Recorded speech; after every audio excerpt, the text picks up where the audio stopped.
Assalamualaikum. Assalamualaikum sa inyong lahat yan. Hanapin ko na lang yung kaibigan ko.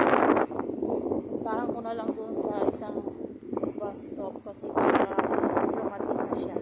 Ang tagal kasi. At kanina pa ako naghihintay. Hindi ko naman anong oras. Hindi ko alam kung anong oras ba darating niya. Ito guys. Ano kaya ito? Ito yung lagyan ng mga damit.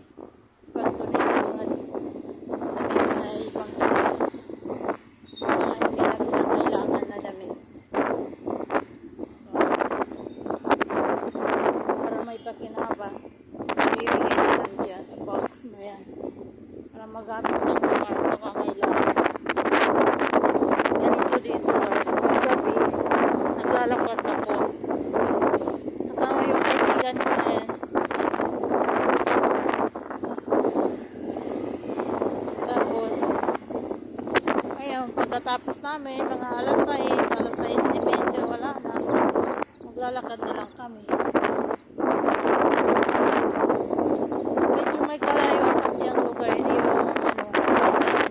kaya late siya. Yung sa akin malapit-lapit lang dito.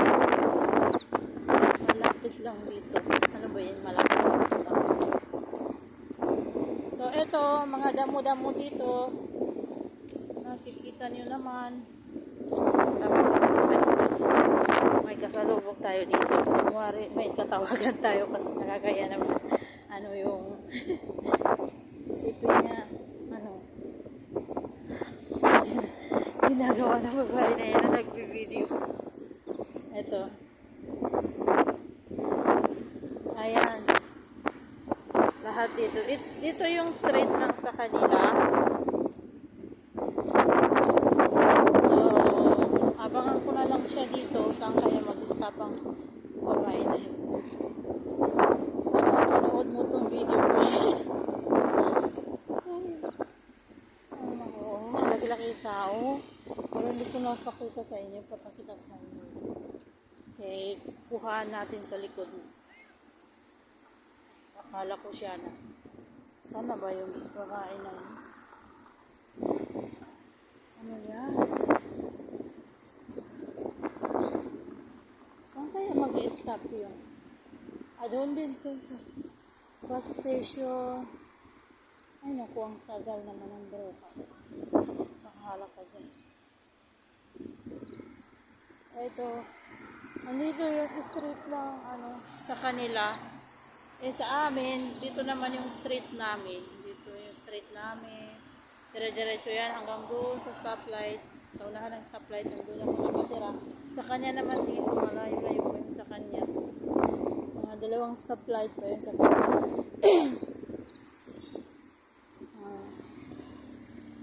Medyo okay naman dito, kaso malamig. Kahit na maaraw na ngayon, malamig pa rin yung hangin sa gabi. Pero patapos na rin yung winter, papasok na naman yung summer. Nasaan kaya yun? Hello guys, nakita na natin yung bus doon na K4. So hintayin na lang natin, baka nandyan na yung hinihintay ko. Kasi magbabas daw siya. Medyo may kalayuan kasi yung lugar niya, yung place nila. Kaya sabi niya magbabas na lang ako para madali. Ito. Bago ang lugar na to guys, bago. Kasi hindi pa nga tapos yung mga buildings. Ayan. Hello, nandito na tayo sa bus stop guys. Ganito yung bus stop dito guys. Ganito yung kwento ko sa inyo dati na hindi ko pa alam na kailangan kong maghintay sa ganitong klaseng lugar. Kasi ang nakasanayan natin sa Pilipinas, paparahin mo yung bus. Tapos dito, kahit magdamag ka dyan, para sa bus, hindi yan mag-stop pag walang ganito. At saka, meron pa.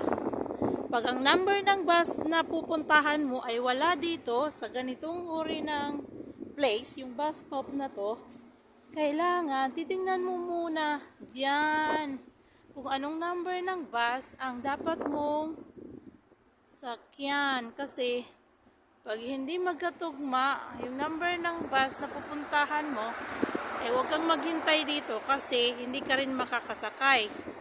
Halimbawa, pupunta ka ng city, let's say Abu Dhabi City.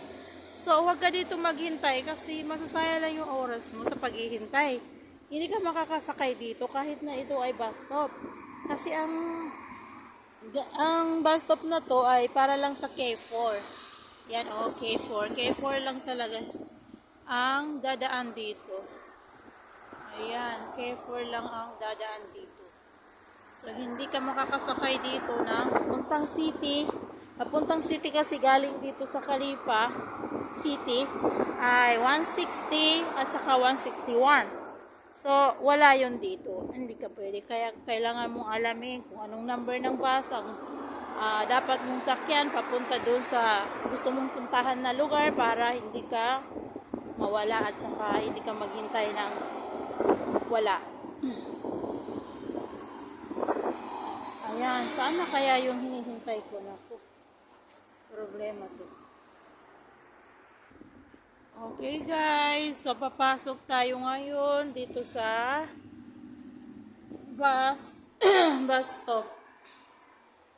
Ito siya guys, meron siyang ito yung mapa kung saan ka pupunta. Dito mo makikita yung mga lugar na dapat mong hanapin kung nandito ka sa lugar na to. Halimbawa, sa area na to, dito mo makikita kung ano ang dapat mo at kung saan ka dapat pumunta. Pag wala dito sa mapa na to, Khalifa City lang to, pag wala dito, wala. Hindi mo anong tawag doon? Ano ba naman yan? Hindi ko alam kung anong sasabihin ko. Ayan, may CCTV. Kumpleto naman. May CCTV siya. Tapos may aircon. Okay, tapos yan. Sabi dito, kailangan maglinis. At saka walang pagkain, walang sigarilyo. At saka nagmamonitor ng CCTV. Yan. Sleeping for heaven. Pati pa naman mag-sleep ka dito habang naghihintay ng bus. Bawal. Maraming bawal guys dito. At saka alam nyo, sa mga malls, ang hirap kaya mag-video dito kasi mamaya, naku, makulong ka pa dahil sa pag-video. Kaya, dito muna. Hintayin ko na lang yung babae na yun. Nasaan kaya? Hintay na lang tayo dito sa loob ng bus stop. Ang ginagawa ng mga tao dito, may mga scooter sila, may mga bicycle, paggabi. Mga kabayan natin, mga kababayan natin po. Balik naman tayo kasi yung hinihintay ko, hindi pa raw nakakuha ng taxi. Grabe naman. Ay, naku, ang tagal. Guys, ganyan yung bus dito na bus na maliit. Ginagamit namin para dito lang sa Khalifa City. Hindi yan pwede pumunta ng city, Abu Dhabi City. Wala yan. Dito lang yung ginagamit. Tingnan mong sumakay na si brother. Ayan yung hinihintay ko. Naku, isang oras niya ako pinaghintay. Grabe naman. Yung kaibigan na yan. Ayun, maliit na bus. Ganyan lang sinasakyan namin. Pamasahe 2 lang. Ayan ang hinihintay ko. Naku, ang tagal-tagal mo. So, grabe ka naman magpahintay. Ha? Walang dumadaan na taxi? Saan ka ba naghintay? Sa main road? Sa main road? Ayan, dumating na yung bruha. Kanina ko pa hinintay. Sa Spini? Sige. Ay, saan ba tayo doon? Papasok daw kami sa mall. Anong gagawin ng dalawa na to? Magmamall. Di ba anong kulang na lang nun? Ano lang, yung selfie mo. Oo. So yun na lang. Oo. Ayan, papasok na daw kami sa mall kasi magsa-shopping si Inday. Ano i-shopping ba to? Okay, so that's it. Bye-bye for today's video. Tomorrow naman.